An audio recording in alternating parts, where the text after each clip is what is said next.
Assalamualaikum warahmatullahi wabarakatuh. Nama saya Muhammad Fahmi Irsyad dari kelas SMJE 045. Di sini saya akan menjawab pertanyaan dari mata kuliah Business Leadership, yaitu tentang bagaimana membuat bisnis kita menjadi sukses.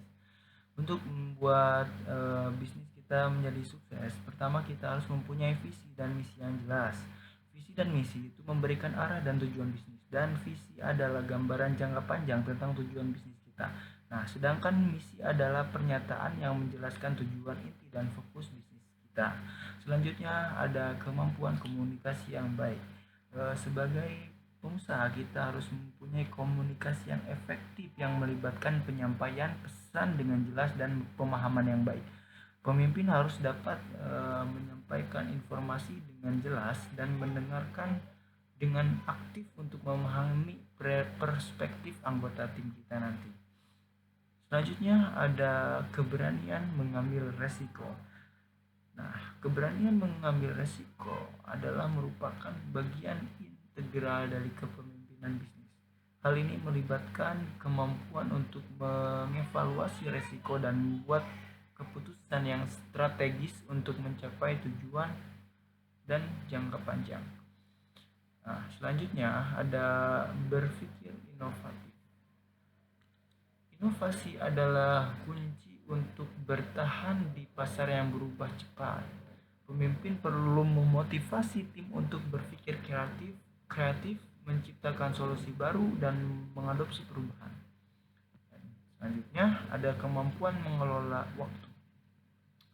Efisiensi waktu adalah kunci untuk meningkatkan produktivitas seorang pemimpin yang perlu kita miliki. Nah, kemampuan untuk mengelola waktu dengan bijak, menetapkan prioritas, dan menghindari pemborosan waktu itu adalah hal yang harus dimiliki sebagai pemimpin. Nah, selanjutnya ada bina hubungan kerja yang kuat. Hubungan yang baik dengan tim dan pemangku kepentingan membangun kepercayaan dan keterbukaan.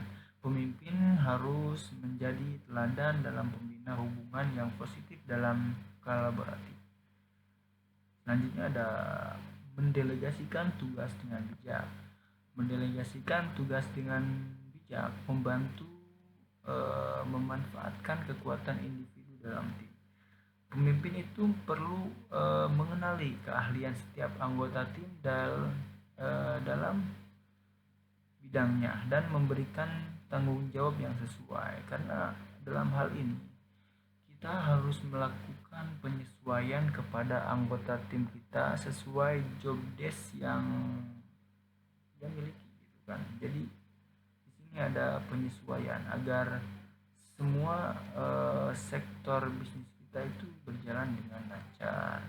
Selanjutnya ada pemahaman bisnis yang mendalam. Nah, pemahaman yang mendalam tentang industri pasar, tren ini bisa memberikan dasar untuk pengambilan keputusan yang informasional dan strategis.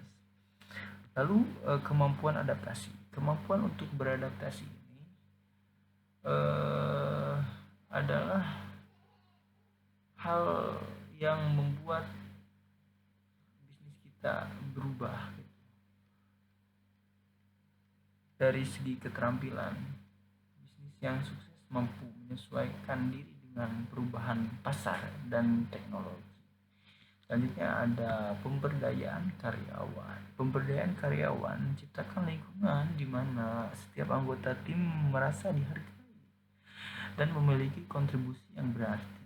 Pemimpin harus memberikan tanggung jawab dan kesempatan untuk mengembangkan diri setiap karyawan kita. Jadi setiap karyawan itu merasa dipercayai oleh kita. Dengan demikian karyawan itu akan menjadi lebih positif pikirannya dalam bekerja.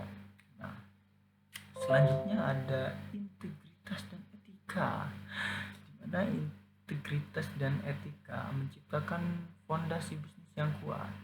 Pemimpin yang memiliki nilai-nilai ini membangun kepercayaan di antara karyawan, pelanggan, dan mitra bisnisnya. Dan yang terakhir ada pendidikan terus-menerus. Pendidikan terus-menerus adalah kunci untuk tetap relevan dalam lingkungan bisnis yang dinamis. Karena pemimpin itu perlu berkomitmen untuk terus belajar mengembangkan keterampilan mereka. Karena keterampilan dalam bisnis ini sangat diperlukan ya. Karena dalam bisnis itu kan setiap tahunnya atau setiap masanya itu akan berubah gitu kan, akan bertambah eh, bertambah kemampuannya gitu kan. Kita harus mengupdate kemampuan kita dalam bisnis tersebut. Contoh misalkan dalam eh, masa digital sekarang, ada bisnis digital, kita harus mengupdate kemampuan kita untuk bisa menguasai pasar bisnis digital tersebut. Nah, demikian penjelasan dari saya. Terima kasih. Mohon maaf bila ada kesalahan. Assalamualaikum warahmatullahi wabarakatuh.